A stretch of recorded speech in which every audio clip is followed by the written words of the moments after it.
ಹಶ್ವಾಗ್ತಿದೆ, ಏನಾದ್ರು ಮಾಡ್ಕೊಡ್ತೀಯಾ? ಯಸ್, ಮಾಡ್ಕೊಡ್ತೀನಿ. ಬಾಳೆಕಾಯಿ ಫಿಂಗರ್ ಚಿಪ್ಸ್ ಮಾಡ್ತಾ ಇದ್ದೀನಿ. ಹಾಂ, ಯಾವುದರಿಂದ? ಬಾಳೆಕಾಯಿಂದ. ಎಷ್ಟು ರುಚಿಯಾಗುತ್ತೆ ಗೊತ್ತಾ? ಮಾಡಿ ತೋರಿಸ್ತೀನಿ ಆಯ್ತಾ? ನೋಡಿ, ಇದು ಉಪ್ಪು ನೀರನ್ನು ಹಾಕಿರ್ತೇವೆ, ಯಾಕಂದರೆ ಅದು ಕಪ್ಪಾಗಬಾರ್ದು ಅಂತ. ಈ ರೀತಿ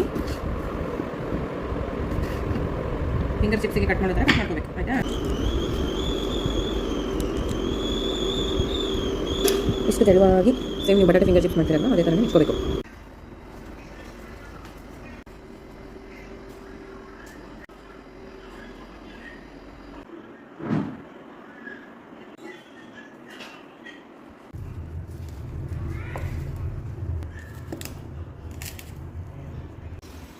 ನೋಡಿ, ಈ ಥರ ಆಗಿರುತ್ತೆ ನಮ್ಮ ಬಾಳೆಕಾಯಿ ಫಿಂಗರ್ ಚಿಪ್ಸ್ ರೆಡಿ.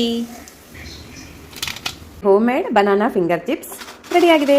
ನೋಡಿ, ಮತ್ತೆ ಕರಕರ ಅನ್ನತ್ತೆ, ಕ್ರಿಸ್ಪಿ ಆಗಿರುತ್ತೆ, ಟೇಸ್ಟಿ ಆಗಿರುತ್ತೆ. ನೀವು ಟ್ರೈ ಮಾಡಿ ಹೇಗಿದೆ ಅಂತ ಕಮೆಂಟ್ ಮೂಲಕ ತಿಳಿಸಿ. ಧನ್ಯವಾದಗಳು.